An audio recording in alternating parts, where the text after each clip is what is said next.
Nesse vídeo eu vou contar para vocês o que é Inside Sales e até o final dele vocês vão saber as noções básicas dessa área, de como atuar, de quais são as principais funções e que tipo de empresa vocês podem trabalhar como Inside Sales.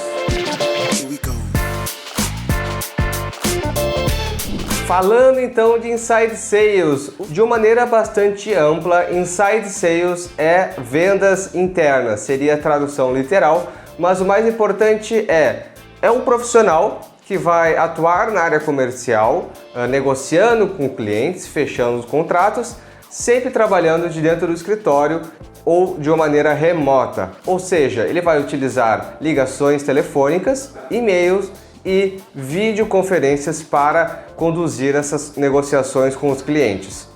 Então, de uma maneira geral, é a maneira que você vai ter de atuar comercialmente, fechando contratos, prospectando clientes de uma maneira totalmente remota. Esse é o principal objetivo.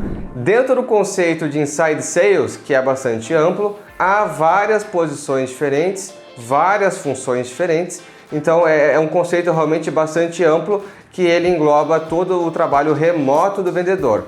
De maneira geral, é o vendedor que não vai até o cliente, ele não faz visitas operacionais, ele não vai fazer um atendimento local com o cliente. Atualmente, pós-pandemia, a maioria das vagas de vendas, e mesmo em empresas onde tinha muitas visitas operacionais, acaba sendo um trabalho de inside sales, porque não há de fato essas visitas operacionais, os vendedores não vão até os clientes, acaba que as vagas de inside sales aumentaram bastante no mercado e mesmo as vagas para vendas complexas, vendas grandes, onde sempre há um executivo indo presencialmente, não há esse atendimento personalizado pessoalmente, há somente o atendimento remoto. Avançando então nos conceitos de Inside Sales, existem basicamente duas grandes maneiras de você ter leads. O que são leads? São basicamente os potenciais clientes. Se usa muito esse termo leads para significar então potenciais clientes que você está indo atrás, que você está fazendo a prospecção, ou potenciais clientes que estão interessados no seu serviço ou na sua solução e entram em contato até você. Então esses clientes que eles vêm ativamente até a empresa, eles se chamam de leads inbound. Inbound significa o termo de ser receptivo, do lead vir até você, então são leads inbound. E também tem os leads que vocês vão até eles, então são leads que aparentemente não conhecem a sua empresa e você, como vendedor, como SDR, vai até essa pessoa fazer a prospecção. Então isso são leads outbound. Outbound é justamente por você ir até o cliente. Então essas são as duas maneiras de você ter novos leads e você gerar oportunidades para o seu funil de vendas. Funil de vendas, lembrando, é onde você vai fazer toda a gestão das oportunidades com os clientes que estão em andamento. Então, clientes que você está negociando, clientes que você está fazendo demonstrações, fechamento de contratos, eles entram dentro do funil de oportunidades de vocês. Então, qual é o principal objetivo de Inside Sales? É vocês pegarem esses leads, sejam leads inbound ou outbound, e você fazer a conversão desse lead, transformar ele de fato em um cliente pagante que tem um contrato ativo com vocês. Para isso, durante o processo de Inside Sales, vocês vão fazer ligações, sejam ligações ativas ou atender os clientes que estão ligando para vocês, vão fazer envio de e-mails, de propostas, vocês vão fazer videoconferências com eles, tirar dúvidas técnicas, explicar como é que funciona a contratação, quais são as cláusulas desses contratos, muitas vezes negociar as cláusulas dos contratos e, é claro, a negociação comercial desse contrato que você está fechando com o cliente. Então, envolvendo as políticas de desconto, tempo de duração de contrato, formas de pagamento, tem uma série de coisas dentro do processo comercial que é negociado com o cliente e você, como profissional de vendas, vai estar envolvido nesse processo. Seja você atuando de ponta a ponta, ou seja, desde a prospecção até o fechamento do contrato, ou seja, você é o profissional que atua somente em uma parte, naquela divisão de SDR, que faz essa qualificação dos leads para gerar oportunidade, e você depois como Account Executive fechando os contratos. Eu já fiz um vídeo aqui no meu YouTube onde vocês conseguem ver os principais cargos que tem na área comercial, na empresa de tecnologia, então assistam lá caso vocês tenham algumas dúvidas sobre os termos dos cargos em si, especificamente. Falando sobre quem contrata profissionais de Inside Sales, vamos então entender onde que os profissionais de Inside Sales atuam, quais são as empresas que mais contratam esse tipo de profissional. De uma maneira geral, na área de tecnologia, Inside Sales é bastante forte, é bastante disseminado esse cargo e esse título, e eu vejo muita atuação em startups e multinacionais. Então esses são os principais segmentos que você pode atuar. E lembrando que a atuação como Inside Sales não significa necessariamente que é remoto. Isso só significa que ele não vai até o cliente, mas ele pode trabalhar de segunda a sexta dentro do escritório na empresa especificamente. Tenha muita atenção que pode ser Inside Sales remoto ou pode ser Inside Sales presencial dentro da empresa. Então, ao se aplicar em processos seletivos, é importante tirar essas dúvidas, esclarecer isso na Job Description para ter certeza se é o que você está buscando, seja uma opção ou outra. Um ponto bastante importante sobre a atuação de Inside Sales é que normalmente os profissionais contratados para atuar como Inside Sales, eles são júnior ou pleno, então eles não têm muita experiência, então seriam aí profissionais de 1, 2, 3, 5 anos de experiência no máximo, e normalmente eles acabam atuando em contas de pequeno e médio porte.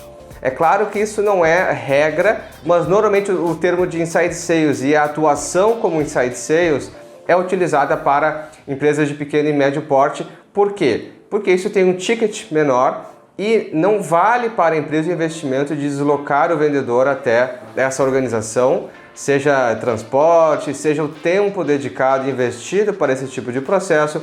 Então, Inside Sales normalmente fica com as empresas de pequeno e médio porte. E a pergunta bônus que eu queria trazer aqui para vocês é como é que funciona a questão dos salários e comissionamento de Inside Sales. Existem fontes onde vocês podem pesquisar os salários das empresas, como por exemplo o Glassdoor, onde vocês conseguem ver a empresa específica, se já há pessoas naquela função, quanto que essas pessoas ganham, mas isso funciona muito mais para empresas grandes, onde há um número maior de funcionários que vai até o Glassdoor e de fato posta o seu salário.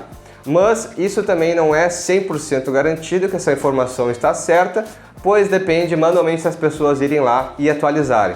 Mas dito isso, eu vejo como tendência que Inside Sales acaba ganhando um salário inicial de cerca de R$4.000.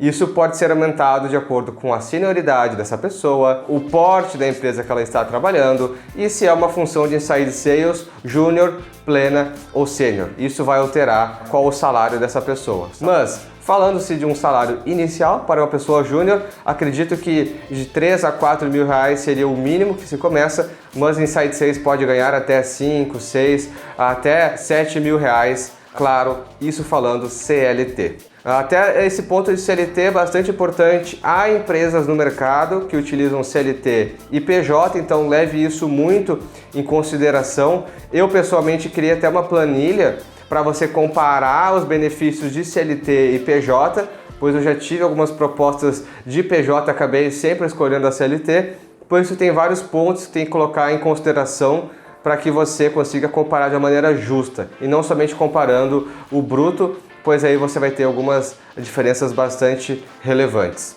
Em termos de comissionamento, o que eu vejo muito acontecer é ter um salário fixo, que normalmente é nessa faixa que eu comentei anteriormente, e um salário variável. Esse salário variável, muitas vezes, principalmente para Inside Sales Hunter, que vai trazer novos negócios, acaba sendo o dobro do salário fixo, caso ele atinja 100% da meta. Então define-se uma meta, sei lá, R$100.000 que a pessoa tem que trazer naquele período. Caso atingir 100%, ele vai ganhar o dobro do seu salário. Então, digamos, um salário fixo de R$4.000, ele atingiu o 100% da meta, ele vai ganhar um total de R$8.000. R$4.000 do fixo, R$4.000 do variável. Esse acaba sendo o principal metodologia de comissionamento que mais acontece hoje no mercado. Existem mecanismos como aceleradores e desaceleradores para dar um incentivo para aquele vendedor que está batendo mais do que 100% da sua meta e desincentivar aquele vendedor que está batendo menos de 5% da sua meta. Mas eu não vou entrar tanto no detalhe do comissionamento, mas é importante que você saiba que essa é a metodologia que mais acontece. Existem empresas onde não há um salário fixo e é 100% comissionamento. Isso principalmente na área financeira, eles têm muitas vagas de assessores de investimento que são contratações PJ sem nenhum tipo de fixo, isso acontece bastante. Mas o que eu mais vejo em empresas de tecnologia, especialmente startups ou multinacionais, acaba sendo essa metodologia que eu expliquei para vocês, certo? Se vocês quiserem saber mais formas de comissionamento que eu vejo, que eu já tive em empresas e que eu sei que existem no mercado, comentem aqui embaixo que eu vou fazer um vídeo só sobre comissões, quais são os lados positivos, os lados negativos de comissões diferentes. Certo? Então é isso, se você gostou, não esqueça de se inscrever no canal para não perder conteúdos como esse e claro, curta esse vídeo para eu saber se você gostou e ative o sininho para que você tenha as notificações aqui do YouTube. Até mais!